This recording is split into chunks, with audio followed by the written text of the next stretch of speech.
¿Alguna vez has sentido cómo el mundo se detiene en un solo segundo? Quédate hasta el final de este video, porque lo que voy a contarte no es solo una historia de familia, es la historia de cómo un simple gesto puede romper décadas de silencio y revelar quién eres realmente cuando todo se derrumba. Vivo en Chamberí desde hace más de 30 años, en un piso antiguo de techos altos y balcones de hierro que dan a la calle de Fernando el Católico. Me llamo Inés Valcárcel, tengo 63 años y hasta aquella noche creía conocer el significado de la palabra control. Durante casi 3 décadas trabajé como fiscala en la Audiencia Provincial de Madrid, acostumbrada a mirar la violencia a través de expedientes, fotografías y declaraciones. Creía que nada podía sorprenderme ya. Pero el destino a veces se disfraza de rutina. Era un viernes de junio, uno de esos días en que el calor se cuela incluso entre las paredes gruesas del edificio. Había preparado la cena para mi hijo Gabriel y su esposa Claudia Montenegro, que llevaban 6 meses viviendo conmigo mientras buscaban otro piso. La idea había sido de él. Claro, mamá es temporal. Solo unas semanas, me dijo con esa sonrisa suya que siempre consigue ablandarme. Acepté. Pensé que sería agradable volver a tener compañía en casa después de tantos años viuda. Al principio todo parecía normal: desayunos, juntos, cenas tranquilas, alguna conversación sobre trabajo o política. Pero con el paso de los meses la convivencia empezó a agrietarse.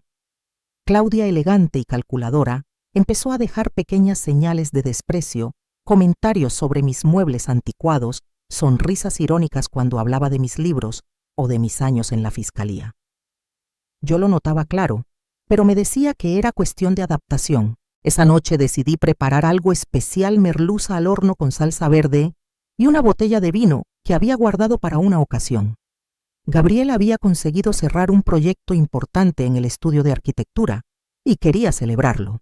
Cuando el reloj del salón marcó las 8:30, él ya estaba en casa, cansado pero contento. Claudia, en cambio, llegó pasada las 9 con los ojos brillantes y un perfume más intenso de lo habitual. Desde el primer instante supe que había bebido. Perdón el retraso, dijo, dejando el bolso sobre la mesa con un golpe seco. El tráfico está imposible. No pasa nada, cariño, respondí intentando mantener la calma. Siéntate que la cena está lista. Brindamos. Gabriel hablaba animado. Yo lo miraba con orgullo, pero Claudia apenas probaba la comida. Su copa de vino se vaciaba y volvía a llenarse sin que nadie la tocara salvo ella. A la tercera empezó a tamborilear con los dedos sobre la mesa.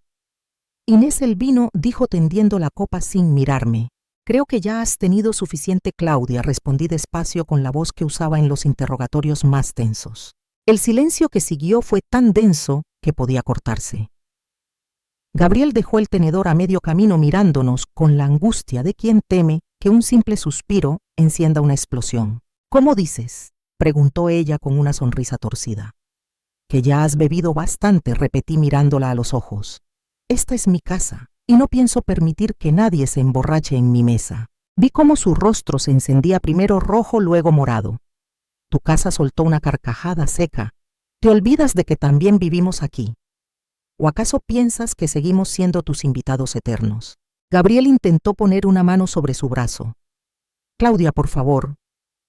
No me toques, lo apartó bruscamente. Luego me señaló con la copa. Siempre supe que no me soportabas, Inés. Te crees superior con tus diplomas y tus modales de juez frustrada. Pero ya no eres nadie. Solo una vieja jubilada que necesita controlar a los demás para sentirse viva. Sentí como el aire se espesaba. No respondí. Aprendí hace años que el silencio puede ser la defensa más poderosa. Fue entonces cuando ocurrió. La copa voló en línea recta hacia mí. No tuve tiempo de reaccionar. El vidrio se estrelló contra mi mejilla derecha y se hizo añicos. Por un instante el mundo se volvió blanco. El sonido, la luz, todo se disolvió en una especie de vacío. Luego vino el calor, el vino y la sangre escurriendo por mi cara, manchando mi blusa blanca. Gabriel se levantó de golpe. Claudia, estás loca, gritó, pero ella apenas parpadeó como si no entendiera lo que había hecho. Yo seguí sentada. Sentí el pulso en la sien, el sabor metálico en los labios.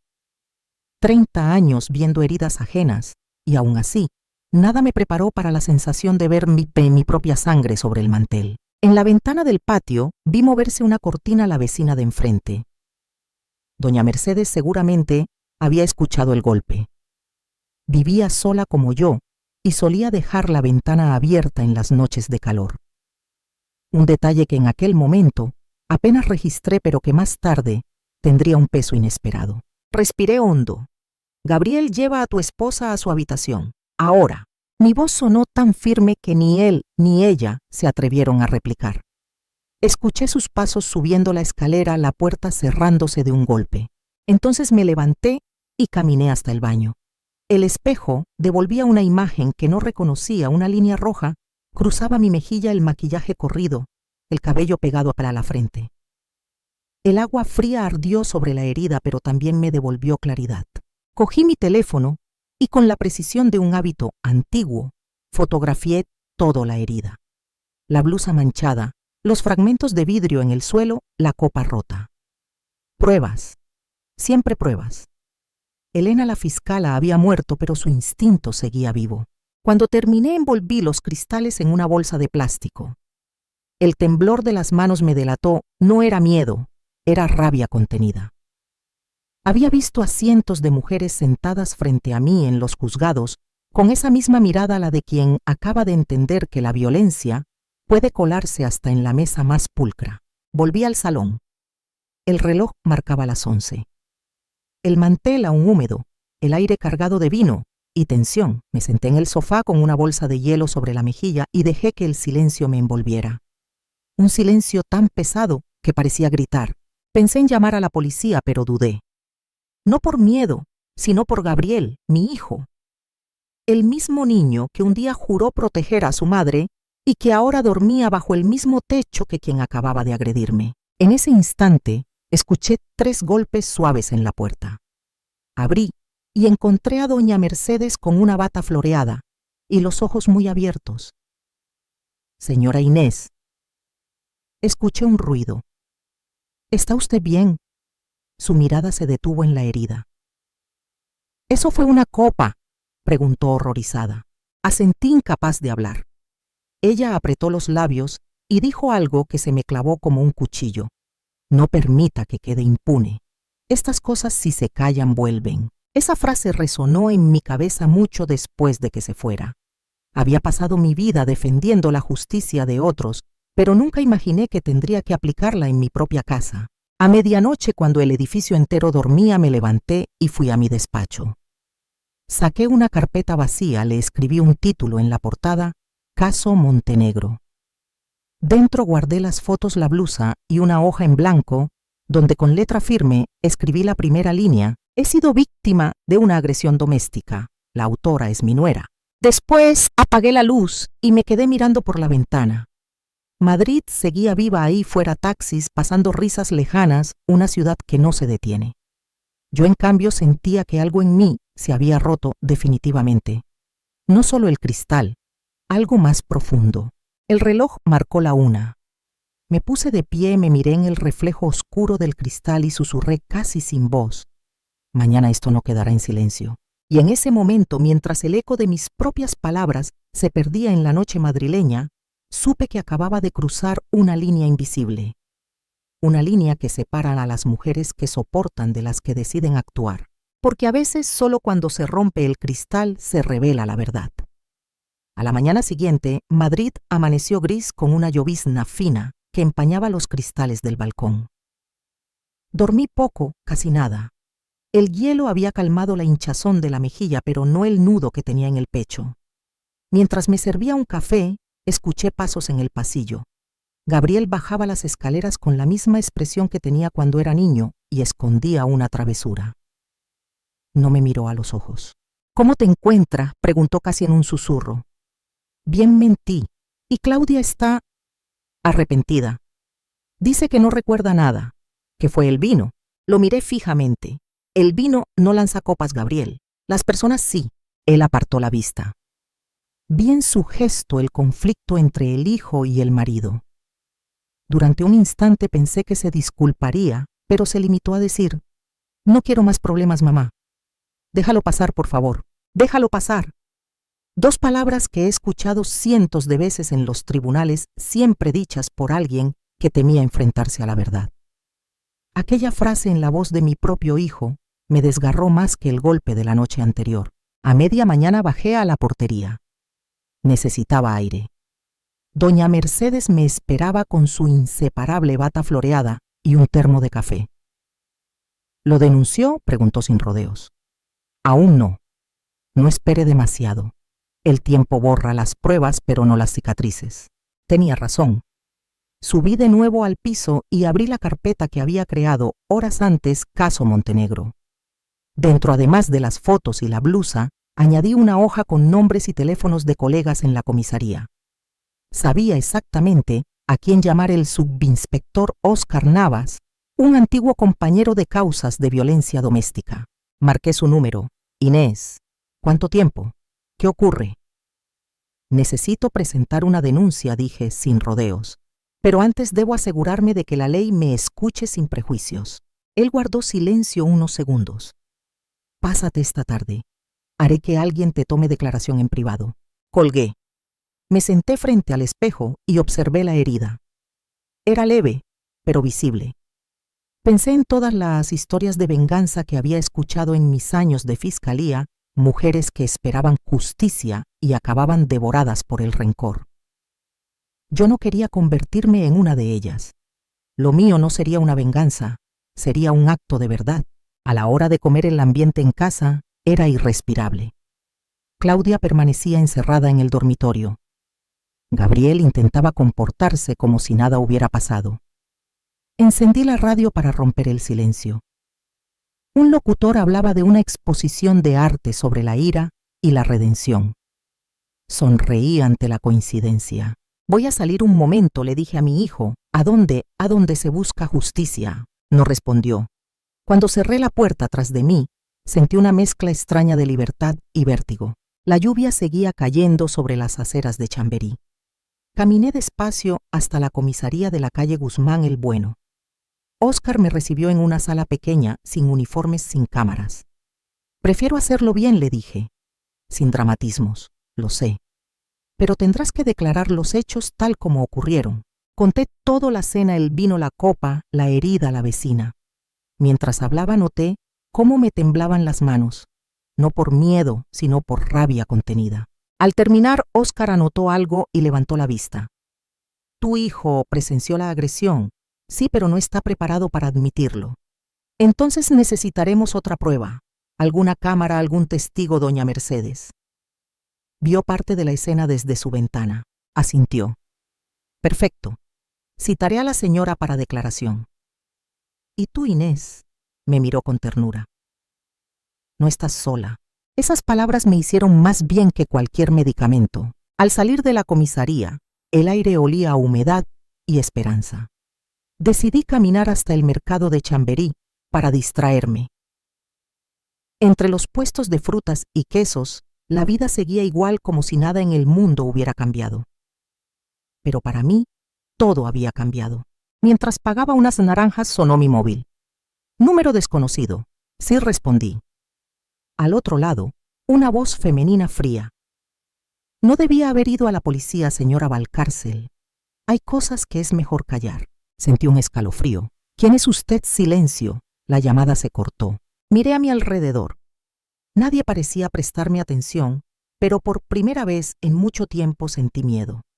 Ese fue el nuevo elemento que alteró mi equilibrio. Alguien más sabía lo ocurrido. Alguien que quería que el silencio continuara.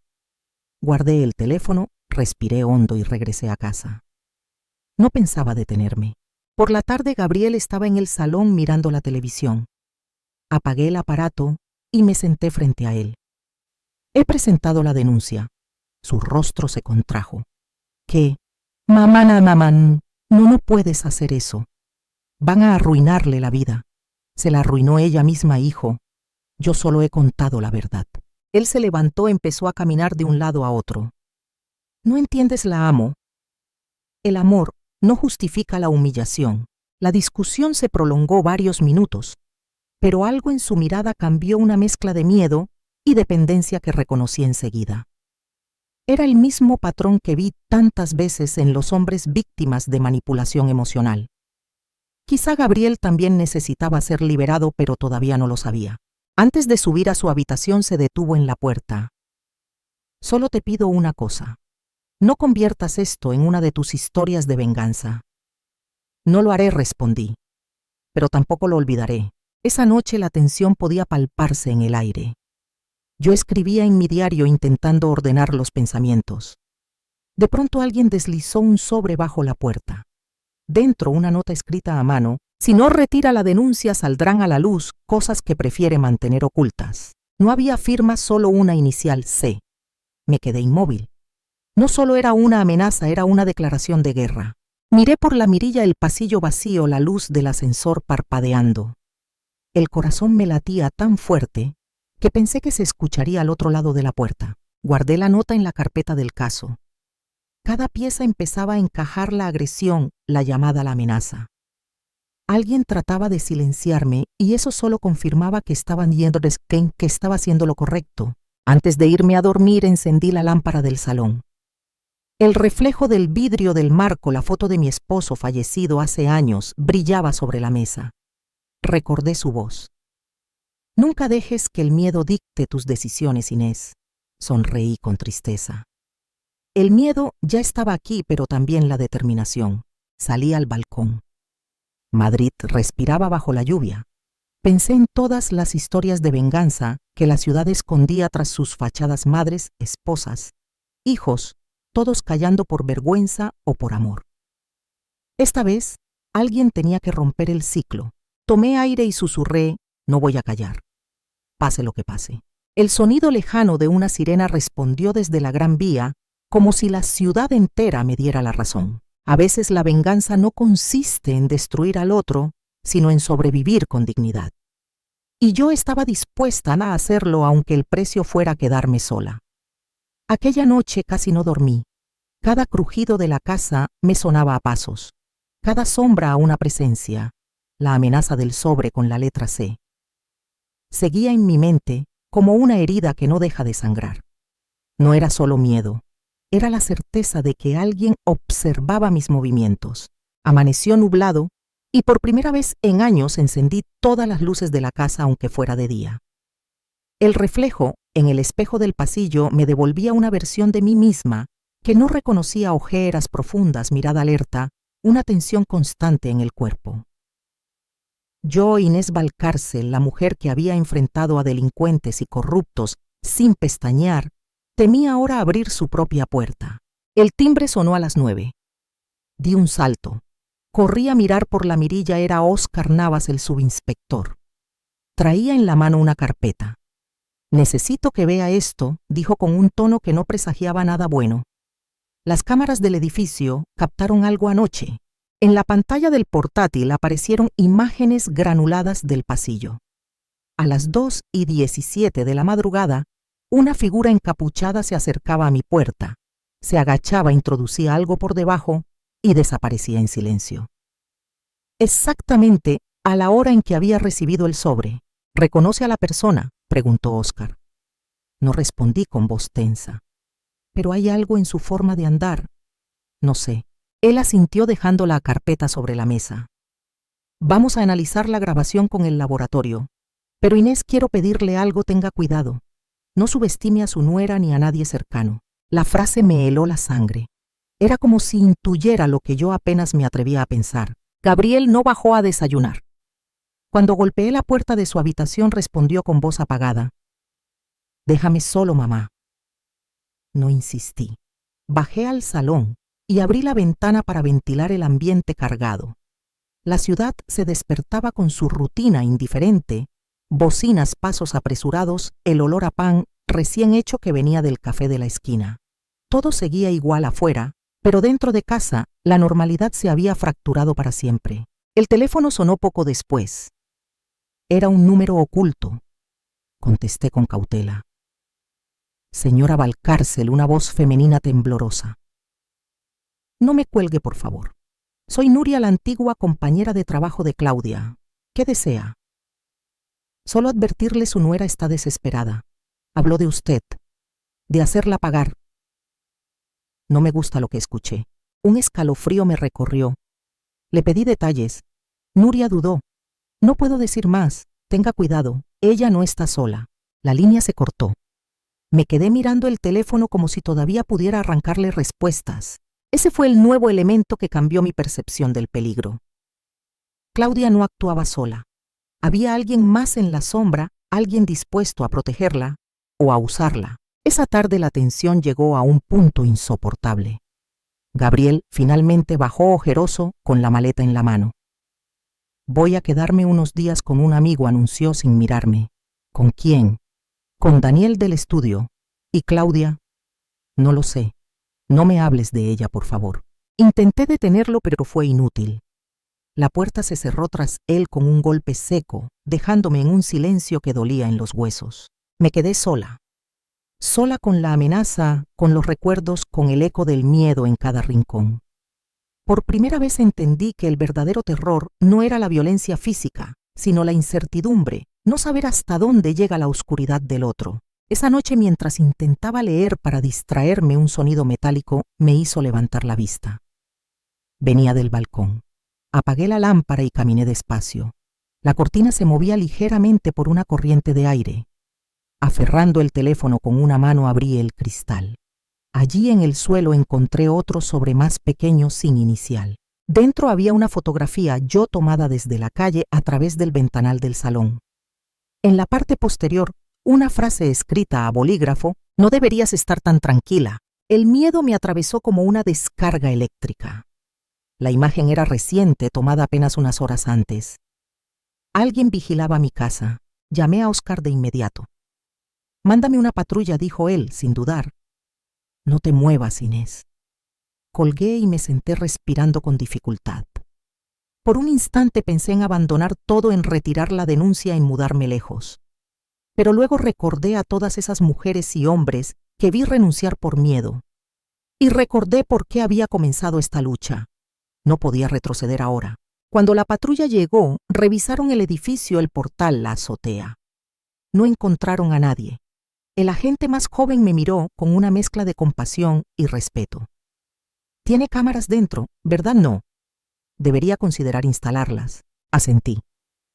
Pasada la medianoche, todo volvió al silencio. Encendí una vela en lugar de la lámpara.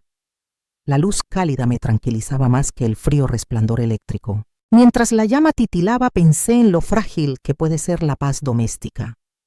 Un hogar puede parecer sólido hasta que una sola persona introduce la duda, y entonces se derrumba. Durante los días siguientes me mantuve en alerta. Cada ruido era una señal potencial, cada rostro en la calle una sospecha. Sin embargo, también empecé a notar otra cosa: la fuerza que vuelve cuando ya no hay vuelta atrás. Recibí mensajes de apoyo de antiguas colegas, incluso de mujeres que me contaban sus propias experiencias. Una de ellas me escribió: «Gracias por hablar. Nos recuerdas que aún existen mujeres valientes». Aquella frase me tocó profundamente. Quizá mi historia no era solo mía. Quizá formaba parte de esas historias emocionantes que surgen del dolor y terminan en resistencia. El sábado por la tarde sonó el timbre de nuevo. Al mirar por la mirilla vi a Nuria, la mujer que me había llamado. Llevaba gafas oscuras y una bufanda cubriéndole el cuello. No podía hablar por teléfono, dijo. Alguien me sigue también. Me mostró su móvil, mensajes anónimos idénticos a los míos. Esto no viene solo de Claudia. Hay alguien más moviendo los hilos. La invité a entrar. Hablamos durante horas.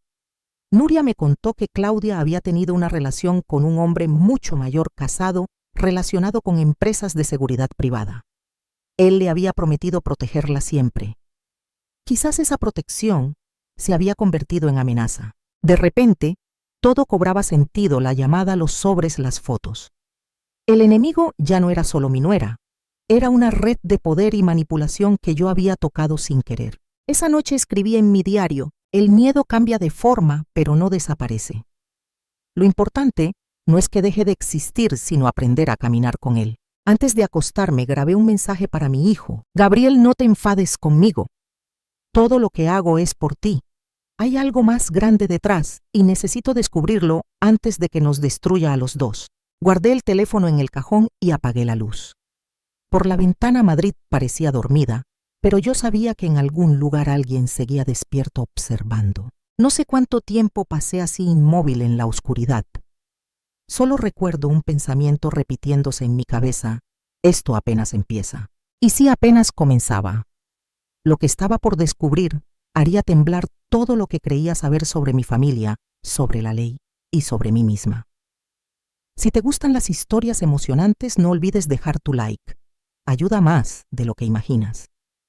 Y dime en los comentarios, ¿crees que Inés debería continuar la denuncia 1 o retirarse antes de que sea tarde 0? El domingo amaneció frío y silencioso.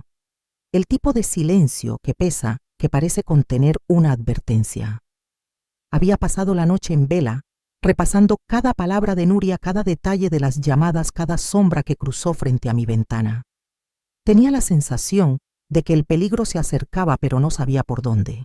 Preparé café y me senté frente al ordenador.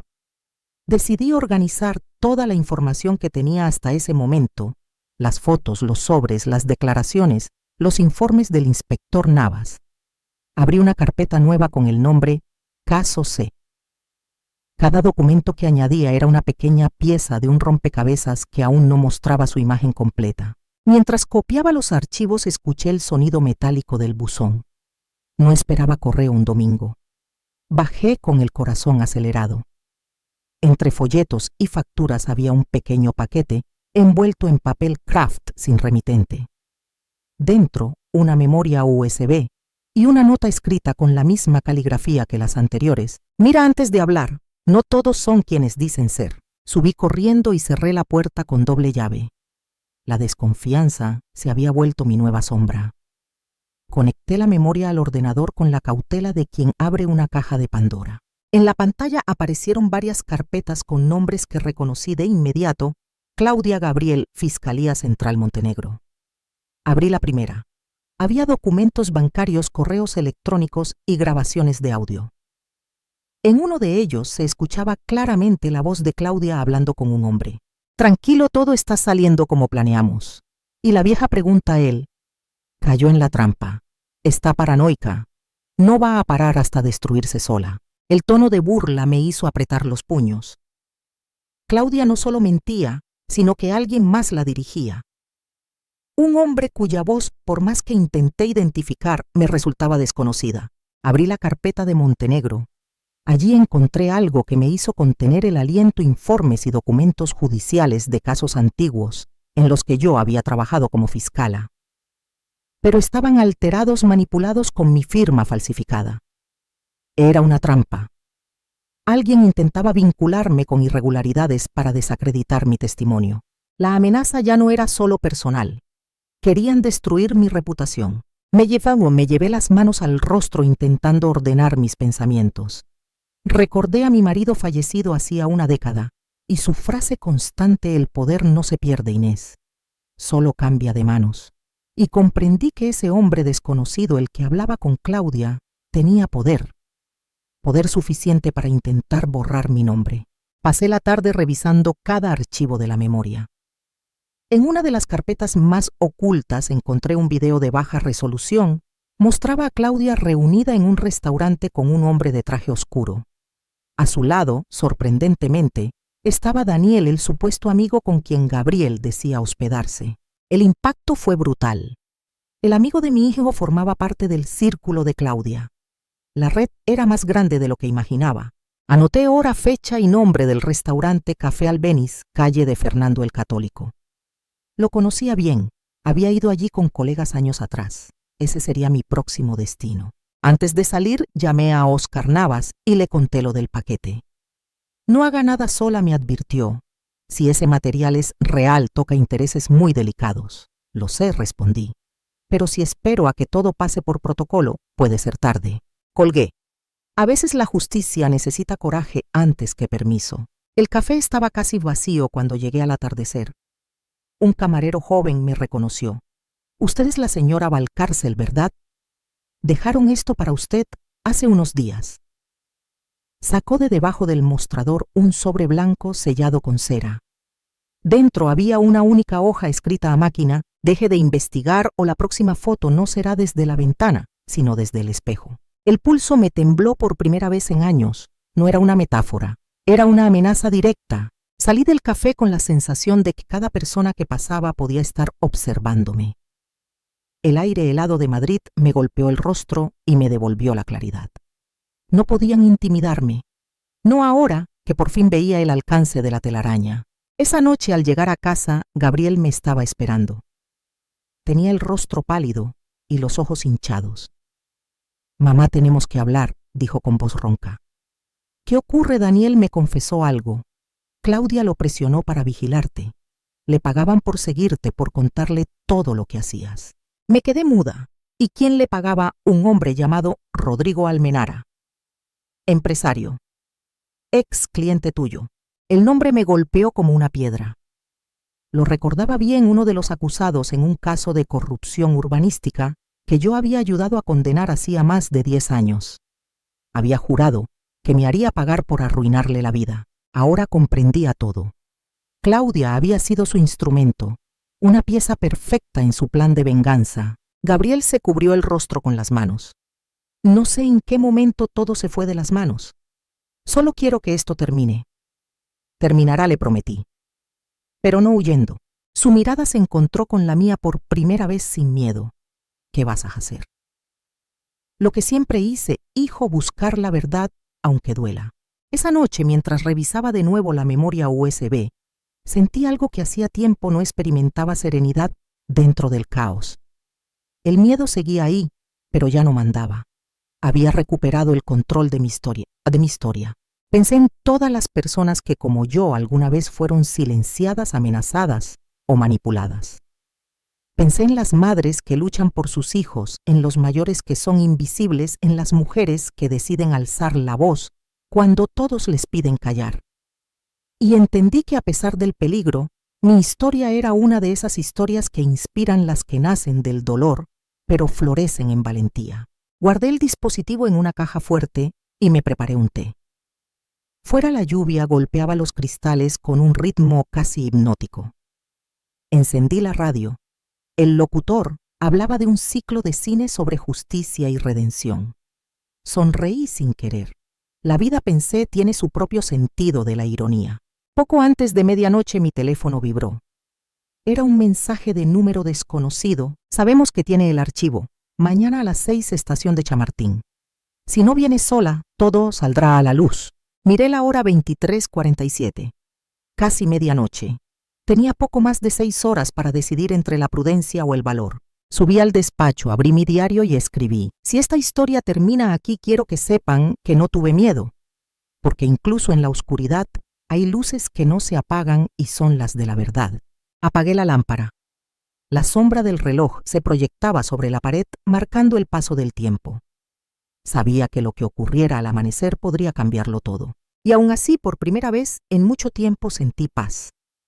A veces el miedo también puede ser el inicio de algo más grande, de un propósito. Mi vida, después de todo, nunca había sido solo mía.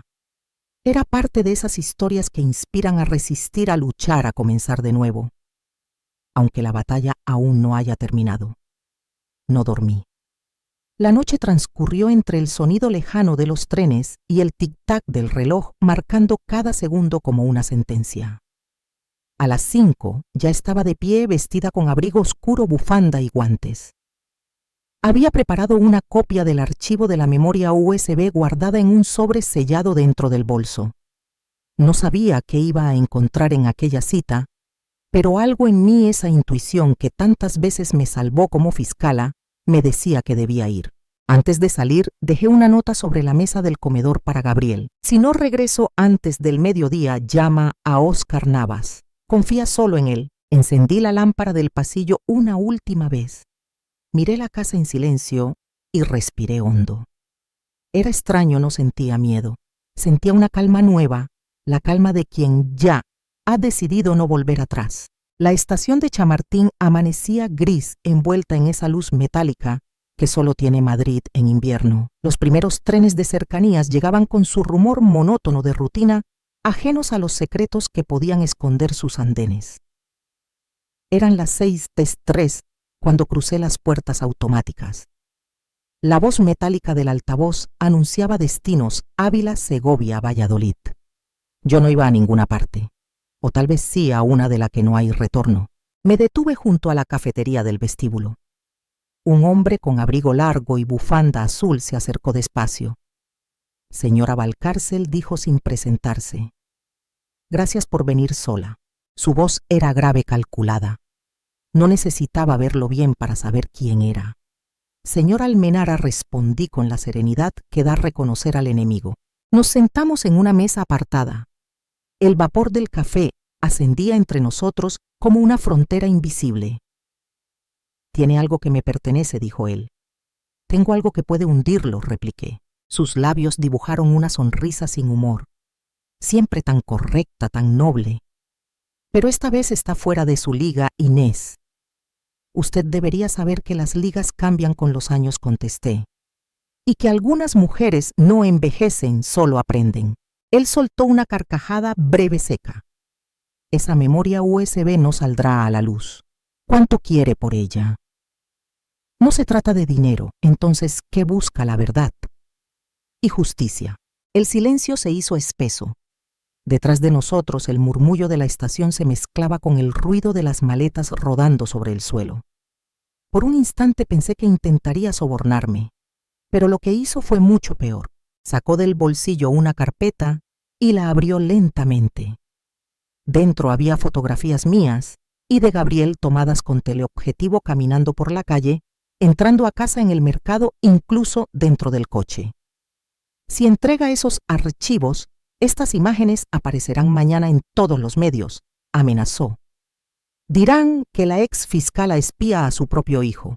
El golpe no fue físico, pero dolió como si lo fuera. Mantuve la compostura. Ya no soy tan fácil de intimidar a Almenara. Nadie lo es, hasta que se queda sola.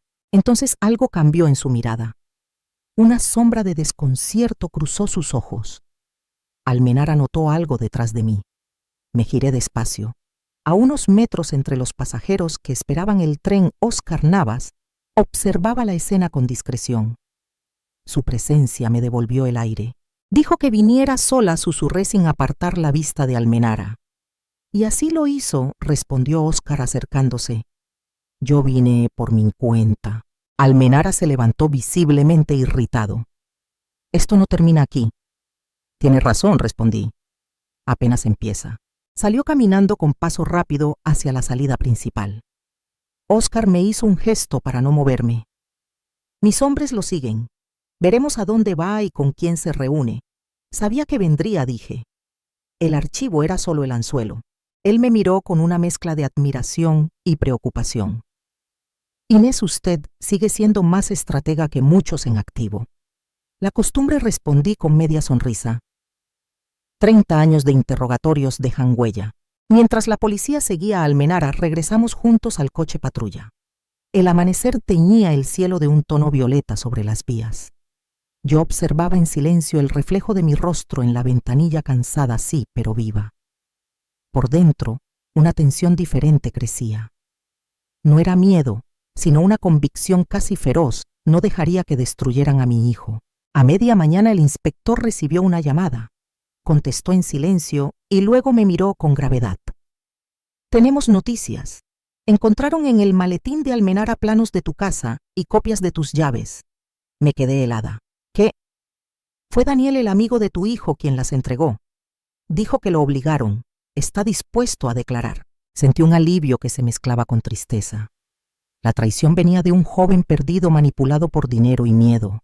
Navas añadió: esto nos da base para abrir una investigación formal por acoso y asociación ilícita.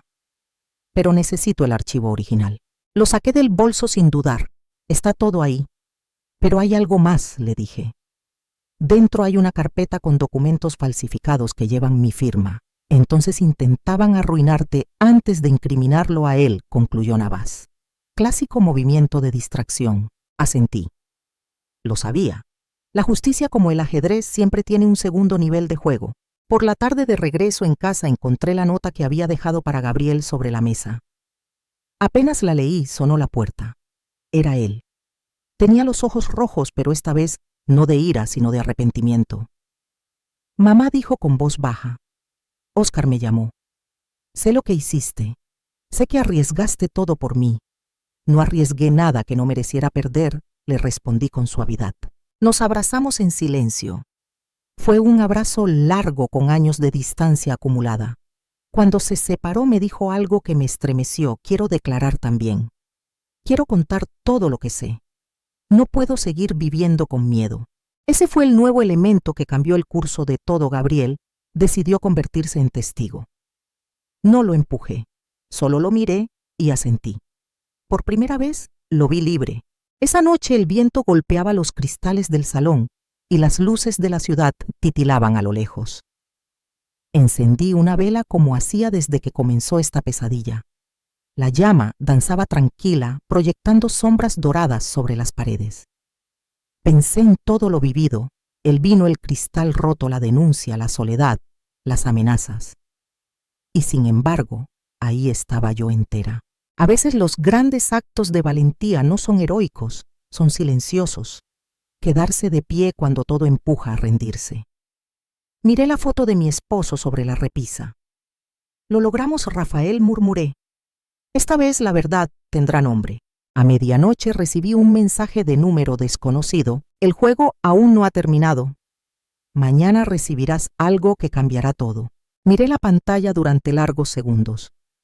Ya no sentí miedo, solo una calma expectante como la antesala de una tormenta que por fin uno está preparado para enfrentar. Apagué el teléfono y me serví una copa de vino. No como símbolo de dolor, sino de resistencia. Brindé sola por la dignidad, por la justicia, por las mujeres que no se doblegan.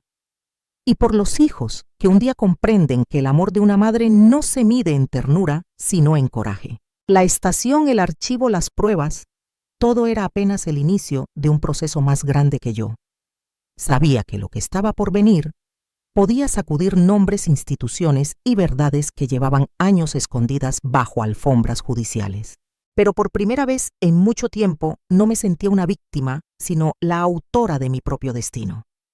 Si esta historia te ha conmovido, dale like y acompáñame en el siguiente capítulo. Lo que descubrirá Inés cambiará todo lo que creía saber sobre la justicia y sobre su propia familia. El amanecer llegó envuelto en un silencio extraño más denso que la noche anterior. Las luces del pasillo seguían encendidas, testigos mudos de la jornada que se avecinaba. Sobre la mesa, el teléfono descansaba con la pantalla apagada. Aquel mensaje: mañana recibirás algo que cambiará todo, resonaba en mi cabeza como un eco constante. No sabía si debía esperarlo con esperanza o con temor. Preparé café intentando conservar un gesto de normalidad. Gabriel aún dormía. Desde la puerta de su habitación lo observé un momento. Parecía en paz, como si los últimos días hubiesen drenado la rabia y el miedo que lo mantenían cautivo. Era la primera vez en muchos meses que su respiración sonaba tranquila. Volví al salón y encendí la radio. Una voz de periodista anunciaba titulares judiciales. Se investiga una posible red de corrupción vinculada a antiguos contratos públicos del ayuntamiento. El nombre de Almenara no se mencionó, pero supe de inmediato que estaban hablando de él. Sentí una mezcla de satisfacción y vértigo. Cuando el pasado comienza a desmoronarse, arrastra a todos los que construyeron sobre él. El timbre sonó a las 8 en punto. Me asomé por la mirilla. Era un mensajero con chaqueta gris y gorra. Señora Valcárcel, preguntó. Traigo una entrega urgente sin remitente. Firmé el recibo y cerré la puerta. En mis manos quedaba un sobre grueso sellado con el escudo del Ministerio de Justicia. Por un instante pensé que podría ser una citación o una notificación de los nuevos cargos contra Almenara, pero al abrirlo encontré algo distinto: una carta manuscrita y un fajo de documentos antiguos, algunos con membretes que reconocí de inmediato. El olor a papel archivado me devolvió a los pasillos donde había pasado gran parte de mi vida profesional. La carta, escrita con letra temblorosa, decía: Inés, sé que lo que voy a contarte puede poner en riesgo mi carrera, pero no puedo seguir callando. Hace años, cuando llevaste el caso Almenara a alguien dentro de la fiscalía, filtró información. Él nunca fue condenado solo por tus pruebas. Hubo un acuerdo silencioso entre su defensa y un fiscal adjunto que trabajaba bajo tu mando. Ese mismo hombre, hoy jubilado, fue quien reabrió los contactos de Almenara dentro del sistema. Si quieres la verdad, busca el expediente 312B. Está en el archivo histórico de la Audiencia Provincial. No firmo este mensaje por seguridad, pero confía en mí. Te lo debía. No había nombre, pero la caligrafía me resultaba familiar. Una punzada me atravesó el estómago. Solo una persona podía conocer esos detalles. Eduardo Linares, mi antiguo secretario judicial, un hombre correcto, reservado, leal. O al menos eso había creído siempre. Dejé la carta sobre la mesa y abrí los documentos anexos. Entre ellos, copias de transferencias bancarias fechadas durante el juicio original con el nombre de Gabriel Linares, hijo de Eduardo, como beneficiario. El dinero provenía de empresas vinculadas a Almenara. Todo encajaba corrupción dentro de la propia fiscalía. Mi mayor enemigo no había estado fuera, sino al otro lado del escritorio. A media mañana llamé a Óscar Navas y le pedí que viniera de inmediato. Cuando llegó, le mostré la carta y los papeles. Su rostro cambió de color. Esto es grave, Inés. Si se confirma, no solo derriba a Almenara, también puede destapar una red dentro del sistema judicial. Exacto, respondí. Y por eso necesitan silenciarme. Óscar asintió. Voy a pedir una orden para registrar los archivos. Pero mientras tanto, no salga sola. Si la carta es auténtica, alguien sabrá que ya la recibió. La idea me produjo un escalofrío. Miré por la ventana. Un coche negro estaba estacionado al otro lado de la calle. El mismo que había visto días atrás. El mismo que siempre parecía estar ahí. Las piezas del miedo empezaban a alinearse de nuevo. Esa tarde Gabriel y yo almorzamos juntos en la cocina. Intenté no mostrarle la preocupación que me devoraba por dentro. Él hablaba con voz tranquila, casi esperanzada. He estado pensando. Cuando todo esto termine, quiero empezar de cero. Quizás mudarme a Valencia, volver al mar. El mar cura heridas, hijo. Pero a veces también arrastra lo que uno intenta enterrar, le respondí suavemente. Él me miró con curiosidad. ¿Qué pasa, mamá? ¿Estás tensa? Nada que no pueda manejar. Sabía que mentía. Sabía que no debía involucrarlo más, aunque su presencia me recordaba por qué seguía luchando. Al caer la noche, mientras Gabriel dormía, decidí revisar una vez más el sobre del ministerio. Entre los papeles encontré algo que no había notado antes, una memoria USB azul distinta de la anterior. La conecté al ordenador. Solo contenía un video. La imagen mostraba una sala de reuniones pequeña, iluminada por luz fluorescente. Reconocí al instante la voz que hablaba Eduardo Linares. Estaba grabado en secreto. El trato era claro, decía mirando a alguien fuera de cámara.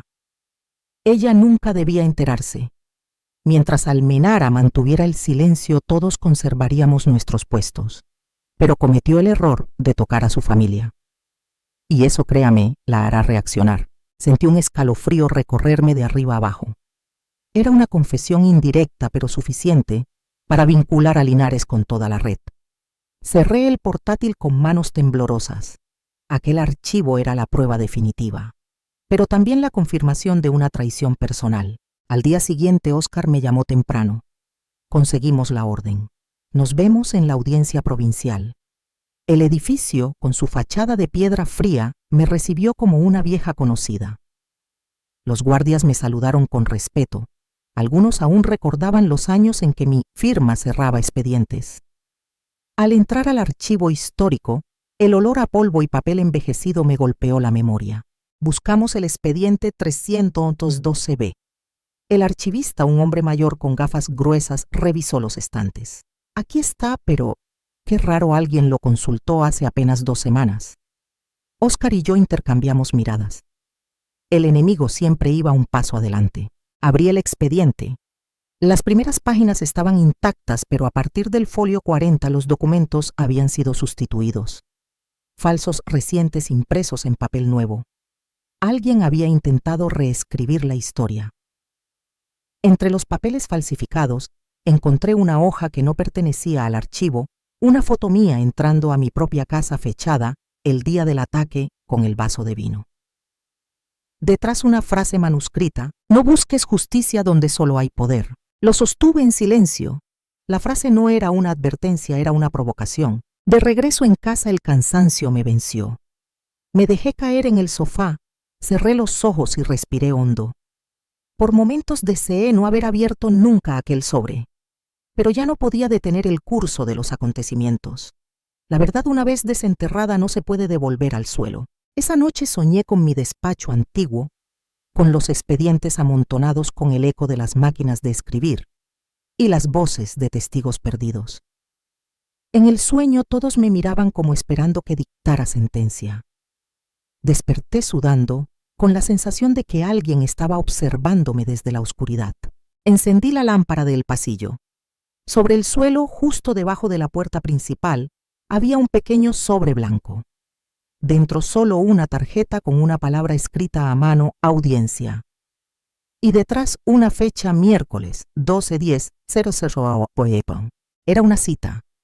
Pero ¿quién la enviaba? ¿La justicia, el enemigo o la red que aún no se había derrumbado? A la mañana siguiente encontré a Gabriel preparando café. ¿Dormiste algo?, me preguntó. Poco.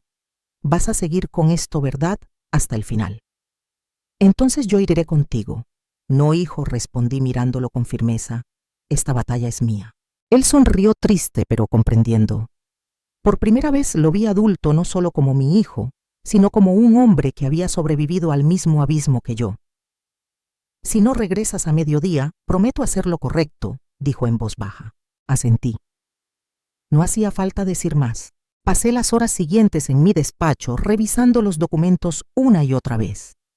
Cada nombre, cada firma, cada detalle formaba parte de un entramado que había durado décadas. Y ahora por fin todo salía a la luz. Sentí que de algún modo estaba cerrando no solo un caso, sino una parte de mi vida. A las 9:30 tomé mi abrigo. Guardé la memoria USB azul en el bolso y salí de casa. El cielo estaba cubierto, el aire olía a lluvia y a destino. Mientras caminaba hacia el coche, el pensamiento me golpeó con fuerza. Quizás no todos quieren que llegue a esa audiencia. El motor arrancó. La ciudad gris y despierta se abría frente a mí.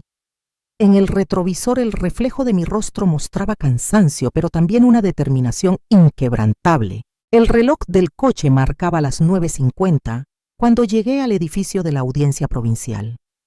Subí los escalones lentamente, sintiendo el peso de cada paso, el peso de toda una vida dedicada a creer en la justicia.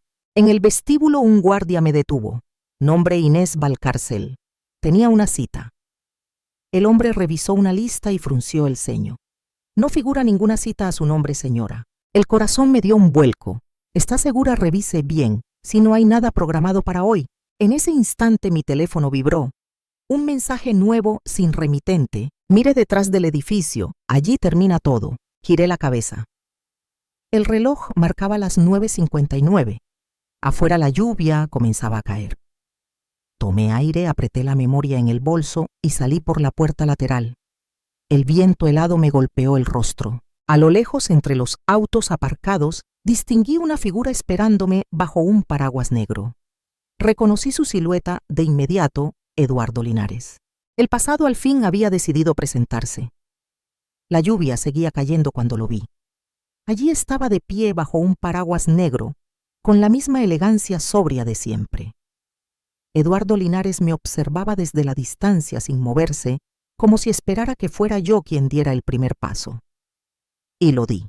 Me acerqué lentamente con la memoria USB azul en el bolso, con todos los años de confianza y decepción pesando sobre mis hombros. Él me miró con una mezcla de cansancio y resignación. Sabía que vendrías, dijo con voz grave. Siempre fuiste demasiado valiente para quedarte en casa. Nos refugiamos en el pequeño portal lateral de la audiencia provincial. El agua resbalaba por el paraguas, formando un murmullo continuo que parecía marcar el ritmo de nuestras respiraciones. ¿Por qué lo hiciste? Eduardo, pregunté al fin. ¿Por qué traicionar todo lo que defendimos juntos? Su mirada se nubló. Porque el sistema no cambia, Inés. Porque un día te das cuenta de que los ideales no pagan las facturas ni protegen a los tuyos. Y por eso vendiste tu conciencia, le interrumpí. Por eso intenté sobrevivir, replicó con un hilo de voz. Pero nunca pensé que él te atacaría. Almenara cruzó la línea. Guardó silencio. Solo se escuchaba el golpe constante de la lluvia. Tienes lo que buscabas, ¿verdad?, añadió con una leve sonrisa amarga. Esa memoria USB es suficiente para hundirnos a todos. Saqué la memoria del bolso y la sostuve entre los dedos. Por un instante la lluvia la hizo brillar como si fuera de cristal.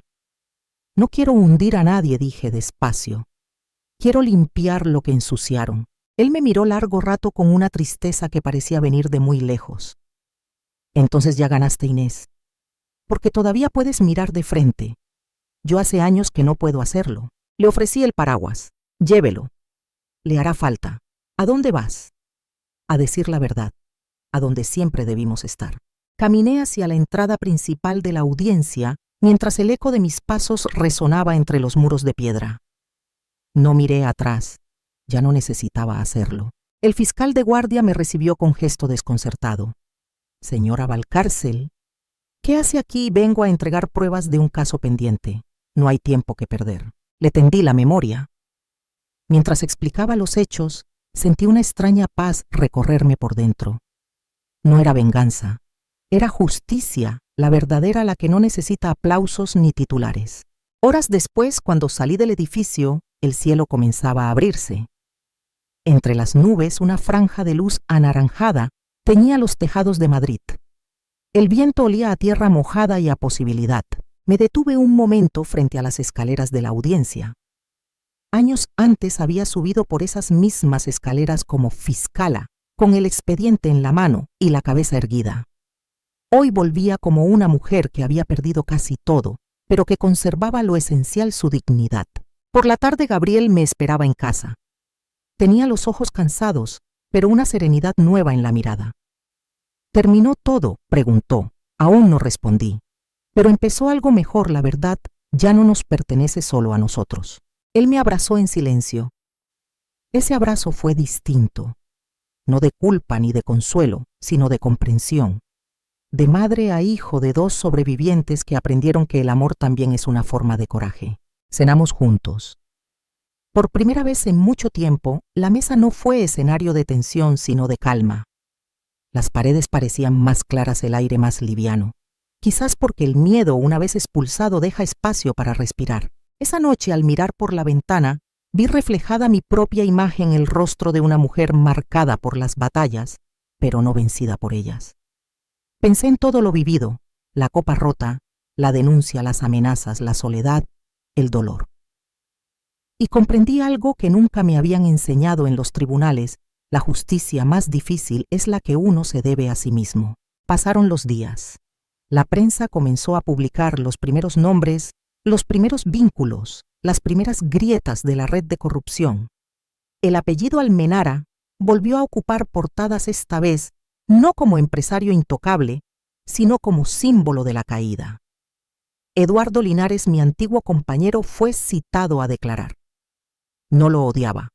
El odio consume y yo ya había tenido suficiente oscuridad. Una mañana me llamó para despedirse. Su voz sonaba rota. Gracias por no entregarme antes, me dijo. Tal vez todavía me quede una oportunidad de hacer lo correcto. Nunca es tarde para hacerlo. Para hacerlo, Eduardo. Nunca. Colgué el teléfono con lágrimas contenidas. La redención no siempre viene de la absolución, sino del valor de reconocer el daño. Con el paso de las semanas, la vida volvió lentamente a su curso. Volví a caminar por el barrio de Chamberí sin mirar por encima del hombro. Doña Mercedes, la vecina que había sido testigo aquella noche, me saludó desde su balcón con su sonrisa de siempre. «Sabía que usted podía, Inés», me gritó. Le devolví el saludo con la mano, sintiendo un nudo en la garganta. El miedo al fin se había convertido en memoria. Y la memoria en lección. Una tarde Gabriel me acompañó al parque. El sol tibio iluminaba los árboles y el murmullo de los niños jugando nos envolvía en un sosiego que casi habíamos olvidado. «¿Te arrepientes de algo, mamá?», me preguntó. Pensé un momento antes de responder. solo de haber callado demasiado tiempo. Y ahora hablo, no por mí, sino por todas las que siguen creyendo que el silencio protege. Él asintió. Sus ojos brillaban con un orgullo que no recordaba haber visto desde que era niño. Aquella noche escribí en mi diario una última frase. No hay heridas inútiles si nos enseñan a no perder la dignidad. No hay derrota en quien decide levantarse aunque tiemble. Y no hay edad para empezar de nuevo. Apagué la lámpara y me quedé mirando la vela que aún ardía en el salón. La llama bailaba suavemente como si respirara conmigo. Pensé en todas las mujeres que conocí en los tribunales, en sus miradas de miedo, de esperanza, de rabia contenida. Cada una de ellas de algún modo seguía viva en mí, porque al final esta no era solo mi historia. Era una historia sobre muchas otras, sobre la fuerza que se esconde en lo cotidiano, sobre el valor de enfrentarse a lo injusto sin perder la humanidad. Historias que empiezan en el dolor, pero terminan iluminando a otros. Y comprendí entonces que después de todo no se trataba de ganar o perder. Se trataba de recordar quién eres cuando todo te invita a olvidarlo. Gracias por acompañarme hasta aquí. Gracias por escuchar, por sentir, por no apartar la mirada. Si alguna vez pasas por un momento oscuro, recuerda esto: la verdad puede doler, pero el silencio mata. Cuida tu mente, cuida tu vida. Nos vemos en la próxima historia. Y si esta te ha tocado el corazón, suscríbete, deja tu comentario y comparte, porque quizá tu voz sea la chispa que inspire a alguien más a no rendirse nunca.